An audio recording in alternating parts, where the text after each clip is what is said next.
Assalamualaikum warahmatullahi wabarakatuh. Saya Dias Hendro Priyono.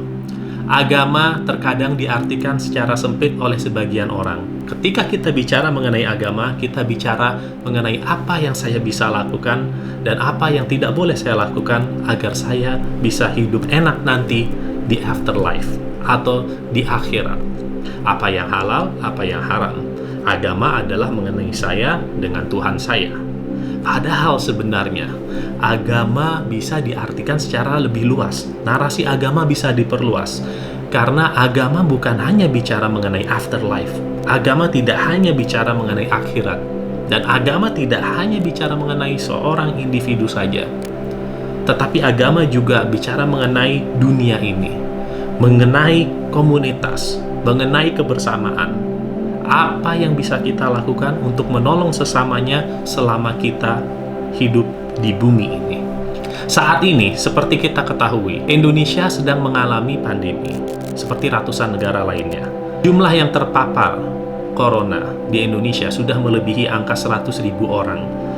Dan angka kematian, innalillahi wa inna ilaihi raji'un, sudah hampir 5.000 orang. Ekonomi pun terpuruk. Menteri Keuangan sudah menyampaikan bahwa kemungkinan kuartal 2 ekonomi akan terkontraksi minus 5,1. Dan ada yang mengatakan pengamat mungkin minus 6%. Pengangguran pun angkanya juga sudah meningkat. Dari 7 juta sekarang sudah menyentuh 10,7 juta. Disinilah perlunya narasi yang diperluas. Bahwasanya beragama bukan hanya sekedar saya dan Tuhan saya, bukan hanya urusan mengenai individu. Beragama bukan hanya mengenai akhirat, tetapi mengenai dampak apa yang bisa kita berikan kepada komunitas pada saat kita hidup di bumi ini. Agama mengandung substansi yang lebih luas, yaitu bagaimana agama bisa membawa kesejahteraan ekonomi kepada suatu bangsa di dunia, bukan di akhirat saja. Salah satu denominasi agama Kristen, yaitu Calvinisme, mempunyai pengaruh terhadap berkembangnya kapitalisme di Eropa pada abad ke-16-17. Pada awal abad ke-16, ada satu orang yang namanya Martin Luther. Dia tidak setuju dengan ajaran Roman Catholic.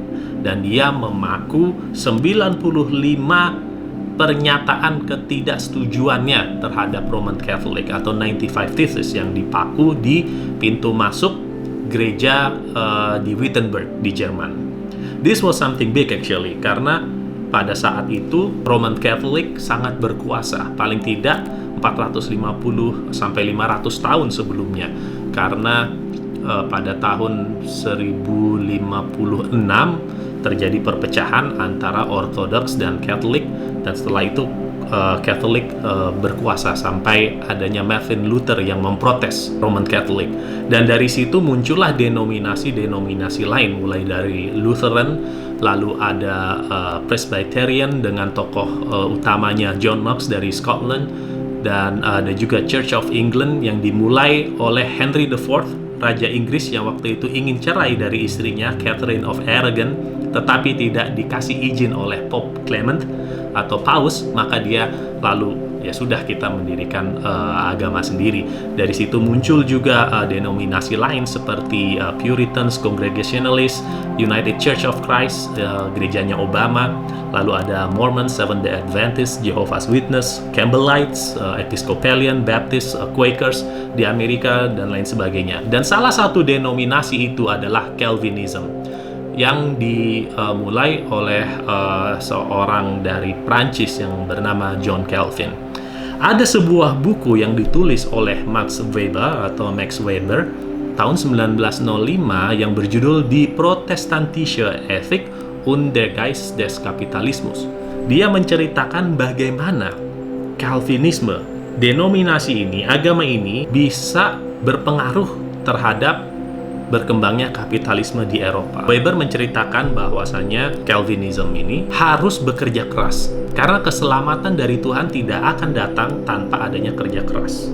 Dan banyak dari penganut Calvinism ini adalah pembisnis, dan mereka mulai bekerja menjadi sebuah usaha. Mereka punya usaha, dan mereka makin lama makin kaya. Tetapi ketika mereka punya uang, mereka juga percaya ajaran ini mengajarkan bahwasanya mereka tidak boleh belanja kemewahan pribadi. Kalau melakukan itu, maka mereka akan dosa.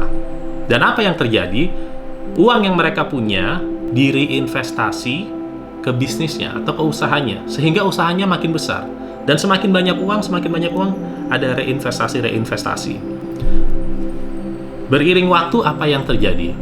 Max Weber melihat bahwa ini ada accumulation of wealth yang disebut capitalism. Dan disinilah Max Weber membangun narasi bahwa agama Calvinism berpengaruh kepada berkembangnya kapitalisme di Eropa pada abad 16 dan 17. Dari Eropa, kita beralih ke Singapura. Di Singapura, setiap tahunnya ada acara yang bernama Deepavali atau Diwali. Ini adalah hari besar umat Hindu. Jadi ini ceritanya berdasarkan Ramayana. Pada suatu hari, Rama diasingkan oleh Raja Dasarata dan istrinya Queen Kaikeyi diasingkan ke sebuah desa di Dandaka dengan Sinta. Dan pada suatu saat Rama pergi sebentar, lalu Sinta diculik oleh Rahwana yang nyamar menjadi orang tua, dibantu oleh orang lain namanya Ditya Kala Marica yang menyamar sebagai Kijang, yang disebut Kijang Kencana. Dan dia diculik. Ketika Sinta diculik, dibantu oleh burung Jatayu, tapi Jatayu juga kalah, dan akhirnya Rahwana membawa Sinta ke Alengka. Kemungkinan besar Alengka, kalau saya tidak salah, ya di Sri Lanka. Rama mengetahui hal ini, lalu Rama bersama Laksmana dan juga Hanuman pergi ke Alengka. Dan setelah perang sedikit, berhasil membawa Sinta kembali dari Alengka ke Ayodhya. Ayodhya mungkin sekarang Uttar Pradesh. Dan ketika Rama dan Sinta kembali ke Ayodhya, penduduk desa situ merayakannya dengan menyalakan lilin-lilin kecil yang disebut Diya, D-I-Y-A. Dan disinilah dimulai perayaan Deepavali atau Diwali. Dan Singapura merayakan Diwali atau Deepavali ini setiap tahunnya. Dan pemerintah Singapura juga menggelontorkan jutaan dolar agar bisa ada event-event terselenggara untuk memperingati Deepavali. Termasuk juga belanja lampu-lampu di sepanjang jalan itu di Little India, kalau tidak salah bisa menghabiskan 500.000 Singapura dolar hanya untuk lampunya saja. Dan dengan event-event ini, Singapura bisa mengattract sekitar 1,6 juta pengunjung karena perayaan Deepavali. Bayangkan dari negara yang DPT-nya atau daftar pemilih tetapnya hanya 2,6 juta jiwa atau 2,6 juta orang. Jauh lebih kecil dari DPT Kabupaten Bogor yang sampai 3,5 juta orang. Tetapi bisa dilihat berapa uang yang masuk ke perekonomian Singapura hanya karena perayaan Deepavali. Di Amerika, setiap tahunnya, dan ini sebelum COVID pastinya, setiap menjelang Natal, semua usaha bisnis baju, bisnis restoran, secara total meng-hire paling tidak 768.000 orang. Jadi ada penambahan 768.000 orang ke lapangan kerja untuk menyambut Natal. Di mana setiap orang menghabiskan $704 per kapita untuk belanja kado atau gift. Dan perayaan Natal di Amerika ini bisa memberikan suntikan sebesar 635 triliun ke perekonomian Amerika. Makanya kalau kita ke Amerika pas lagi bulan-bulan Natal ini, di mana-mana selalu sale. Beli TV sale, beli baju sale supaya perekonomiannya bisa hidup terus. Di Indonesia juga demikian. Idul Fitri di Indonesia bisa memasukkan uang ke perekonomian Indonesia.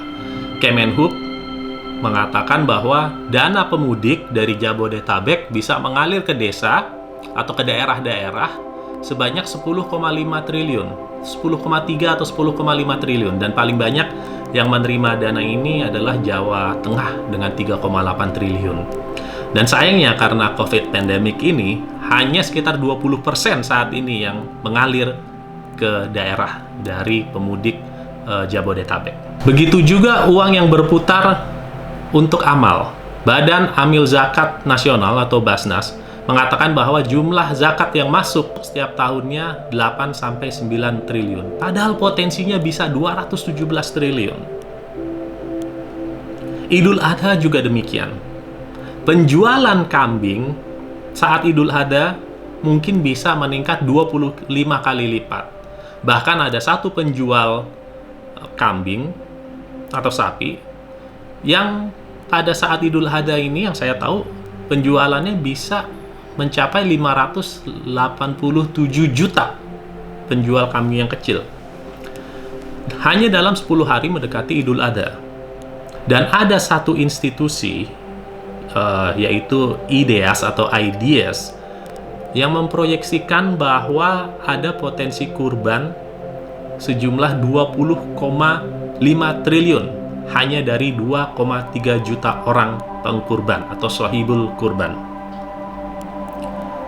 Dan ini setara dengan 117.000 ton daging yang akan didistribusikan ke masyarakat. Dan sayangnya lagi-lagi karena corona ini, karena COVID pandemic, kemungkinan potensi ini akan turun 30%. Dan bahayanya di Indonesia ini, masyarakat menengah dan masyarakat kelas atas masih belum mau belanja. Yang belanja masih kalangan bawah. Padahal yang punya uang kalangan menengah dan kalangan atas. Tidak perlu ada studi-studi apapun. Ini kita bisa lihat dengan kasat mata. Misalnya pergi ke mall, masih sepi. Tapi pasar tradisional, wah ramai sekali. Dan jangan sampai saat ini kalangan menengah dan kalangan kelas atas tidak belanja. Jangan sampai kalangan menengah dan kalangan atas ini tidak berkorban. Karena kalau mereka tidak berkorban, maka potensi 20,5 triliun ini tidak akan terrealisasi. Jika kelas menengah dan kelas atas tidak berkorban, maka tidak akan ada 117.000 ton daging yang terdistribusi di masyarakat. Mari kita jalankan perintah agama agar kita bisa membantu sesamanya, agar bangsa ini bisa keluar dari keterpurukan ekonomi. Berkorbanlah, berkorbanlah, khususnya kalangan menengah dan kalangan atas, agar kita bisa membantu sesamanya, karena sebenarnya agama bukan hanya bicara mengenai individu dan bukan hanya bicara mengenai surga dan neraka, tetapi agama juga bicara mengenai kebersamaan dan bicara bagaimana kita bisa menolong sesamanya selagi kita masih hidup di dunia ini, bukan hanya di akhirat. Wassalamualaikum warahmatullahi wabarakatuh.